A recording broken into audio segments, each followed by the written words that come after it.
주님 너를 부르신다. 믿는 자여 어이할꼬. 하나님, 주님의 부르심 앞에 응답하며 살아가는 인생 되게 하여 주시옵소서. 하나님의 말씀 앞에 우리의 마음이 찔림을 받게 하시고 우리의 행동이 옮겨지게 하시고 그래서 주님의 뜻이 내 삶이 될 수 있도록 성령님 역사하여 주시옵소서. 하나님, 오늘도 우리와 함께 하신 주님을 찬송합니다. 깨닫게 하소서. 예수님 이름으로 기도드립니다. 아멘. 자, 오늘 말씀 시편 73편입니다. 시편 73편 1절부터 14절. 교독해서 읽겠습니다. 하나님이 참으로 이스라엘 중 마음이 정결한 자에게 선을 행하시나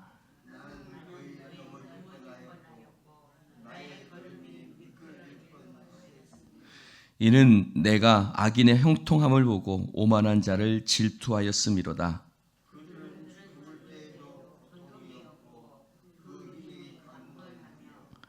사람들이 당하는 고난이 그들에게는 없고 사람들이 당하는 재앙이 그들에게는 없나니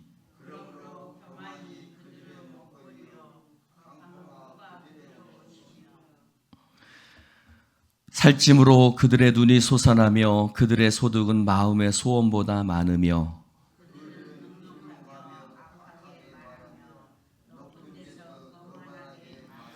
그들의 입은 하늘에 두고 그들의 혀는 땅에 두루 다니도다.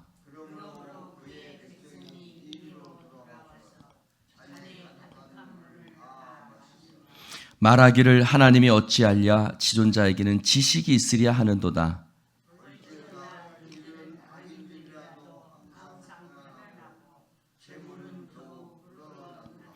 나는 내가 내 마음을 깨끗하게 하며 내 손을 씻어 무죄하게 한 것이 실로 헛되도다. 나는 종일 재난을 당하며 아침마다 징벌을 받았도다. 아멘. 참 오늘 말씀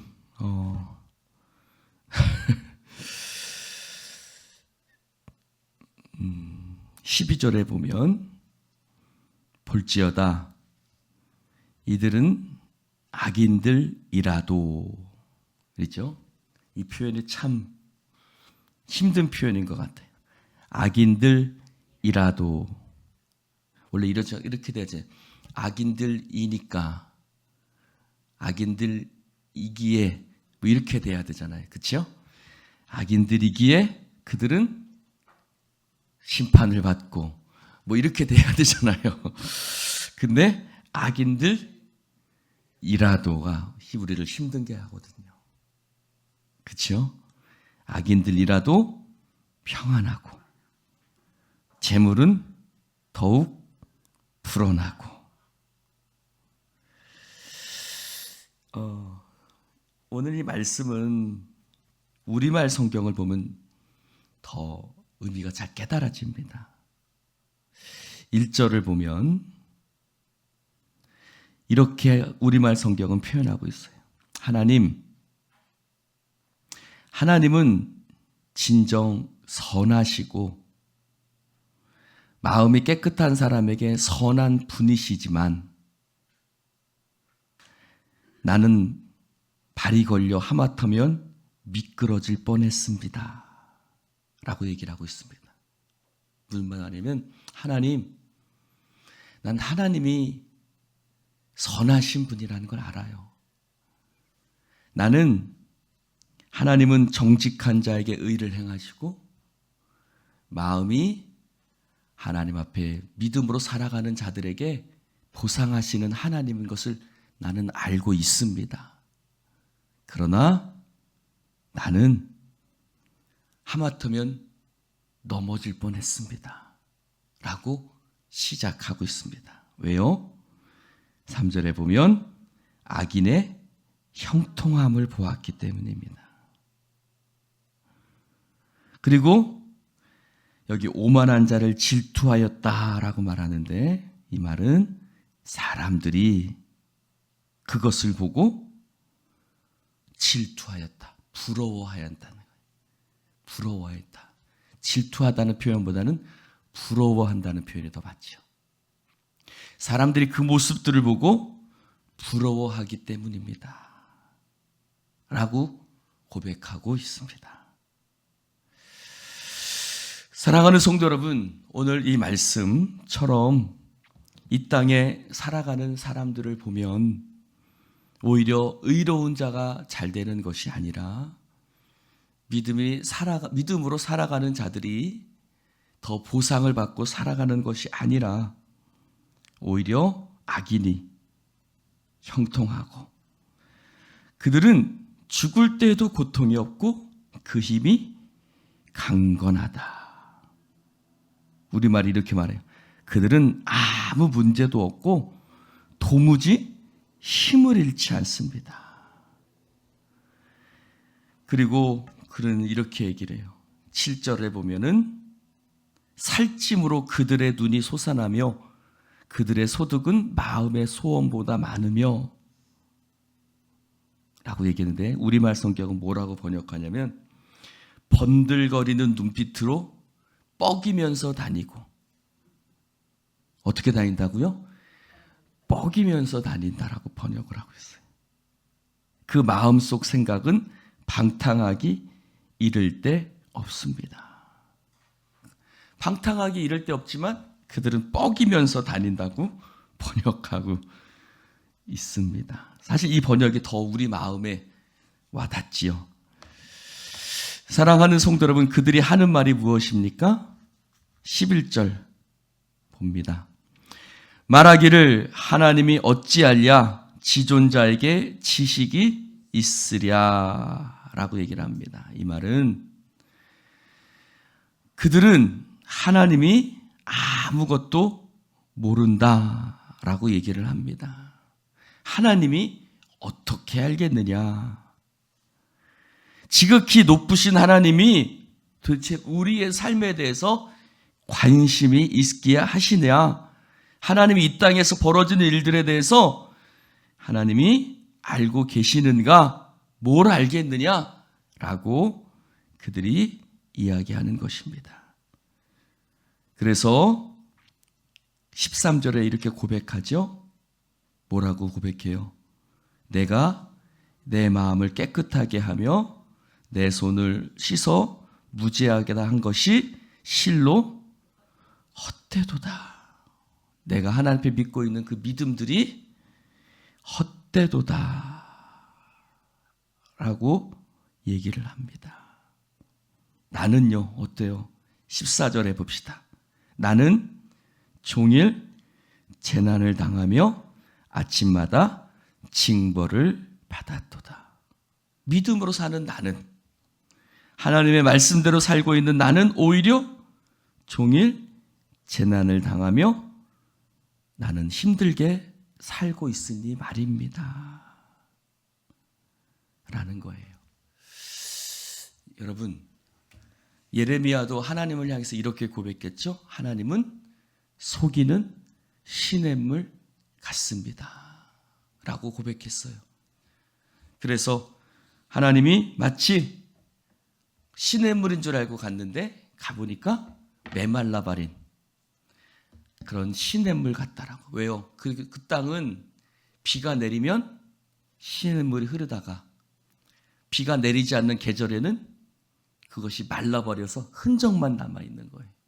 그래서 시냇물인 줄 알고 갔는데, 즉 하나님이 역사하시는 것이라고 생각하고 하나님이 믿는 자에게 일하신다고 생각하고 지금까지 살아왔는데 내 삶의 결과는 참담하고 세상 사람들로부터 외면받고 나의 삶에는 아무것도 남은 것이 없는 것 같으니 하나님은 속이는 말라버린 시냇물 같습니다.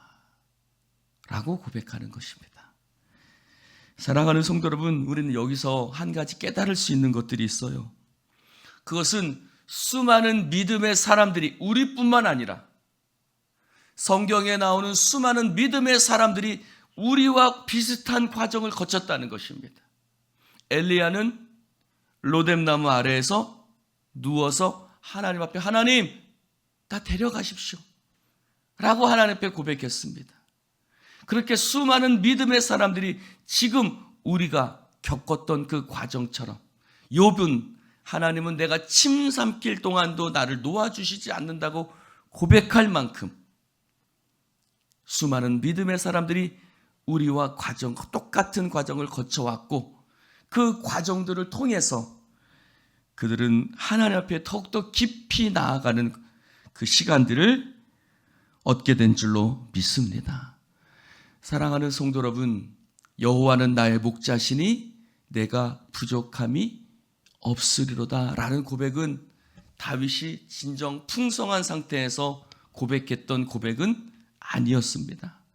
오히려 그가 가장 힘들고 어려웠을 때 그는 여호와는 나의 목자라고, 내가 부족함이 없다라고 그는 고백하였습니다. 참으로 우리는 이러한 시간들을 통해서, 하나님이 우리에게 이 광야의 시간을 통해서 우리는 하나님의 신실하심을 깨닫게 되는 놀라운 시간이 되는 줄로 믿습니다. 17절에 이렇게 얘기하고 있죠? 17절 같이 한번 읽어봅시다. 시작. 하나님의 성소에 들어갈 때야 그들의 종말을 내가 깨달았나이다 라고 얘기하고 있습니다. 이것을 이렇게 고백할 수 있어요. 그는 그 힘들고 어려운 시간에도 어디에 들어가 있었어요? 하나님의 성소에 들어가 있었다는 거예요. 할렐루야. 여러분, 그는 그 힘들고 어려운 삶 속에서 그는 항상 하나님의 성전 앞에 나아가, 하나님 앞에 나아가 자신의 삶에 대해서 고민하고 하나님 자신의 삶에 대해서 하나님 앞에 부르짖는 그런 하나님의 백성이었다는 것입니다. 하나님이 예레미야에게 말씀하시죠.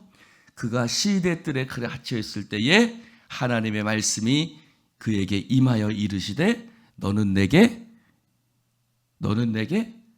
부르짖으라. 할렐루야. 내가 크고 비밀한 일을 내게 보이리라. 할렐루야. 크고 비밀한 일을 보이리라 전에 하나님 뭐라고 말씀하세요? 너는 내게 부르짖으라고 말씀하시는 거예요. 즉 우리의 삶의 그 부르짖는 과정들을 통해서 우리는 하나님의 그 놀라운 은혜를 깨달아 알 수 있게 되고 하나님의 그 비밀을 우리는 깨닫게 되는 줄로 믿습니다. 사랑하는 성도 여러분, 더 이상 하나님에 대한 기대가 저버린 시대, 그래서 더 이상 부르짖지도 않는 시대, 더 이상 하나님 앞에 실망해서 하나님 앞에 나오지 않는 세대가 아니라 지금 이 시대는 그런 시대가 되어버렸죠. 그러나 끊임없이 하나님을 찾고 구하는 세대, 그런 사람들 되시기를 주님의 이름으로 축원을 드립니다.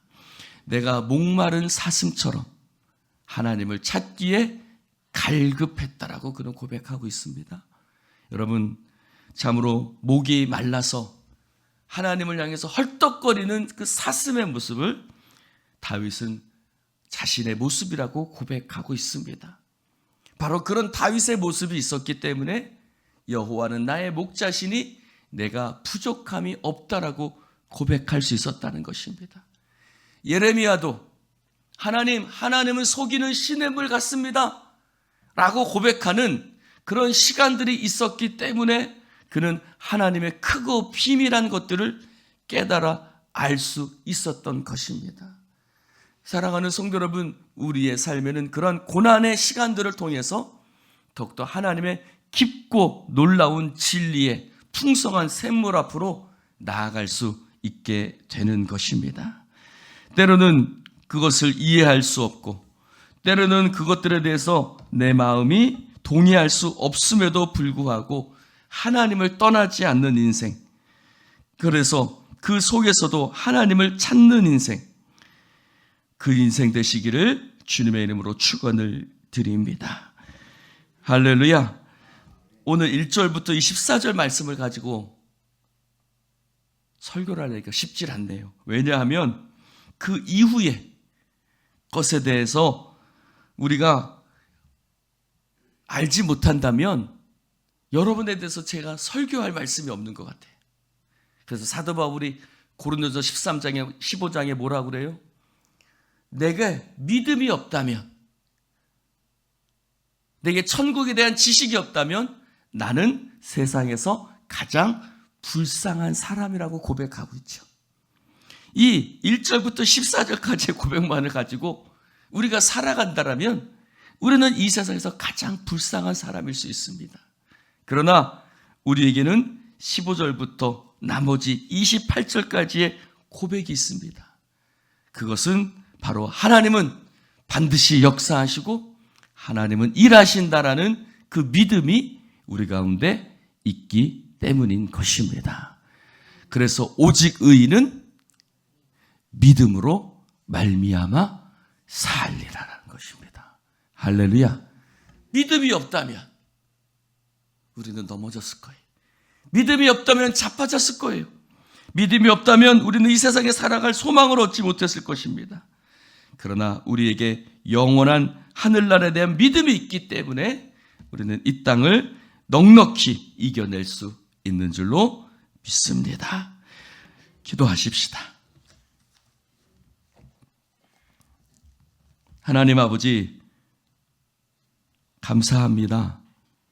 오늘 주님의 말씀을 함께 나눌 수 있도록 축복해 주시니 너무나도 감사를 드립니다.